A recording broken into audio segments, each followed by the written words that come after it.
In the preceding silent clip, I had this as dz, and it's really a delta z.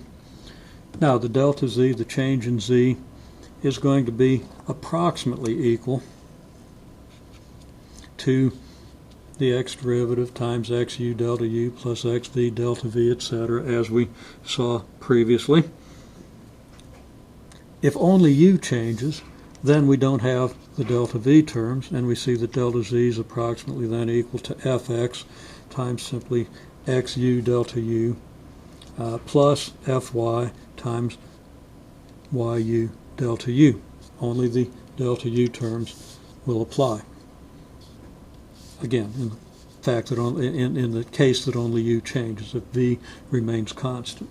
So that our delta z over delta u is fx xu plus fy yu. Again, this is not hard to understand. It's the rate at which f changes with respect to x multiplied by the change in x. The change in x due to the change in u, which is just rate of change of x with respect to u times delta u. Each of these terms can be similarly deconstructed. When we divide through by the delta u, we see that z changes with respect to x at an approximate rate that's equal to fx times xu. How quickly does f change with respect to x, and then how quickly does x change with respect to u? The rate of change of f with respect to x multiplied by the rate of change of x with respect to u gives us a contribution to the change in z with respect to u. Okay, whether we understand that completely or not, it's well worth thinking about. And this leads us, now I made the change here at the end of the last clip. I had dz du and dz dv. And that was intentional. I wanted to emphasize that we do have partial derivatives. The idea being that this delta z over delta u is only part of the change in z. It's the part due to the change in u. So the partial derivative of z with respect to u, fx is just written partial f with respect to x, xu is partial of x with respect to u. We see we have the chain, looks like an algebraic or a multiplication of two fractions where we have some cancellation.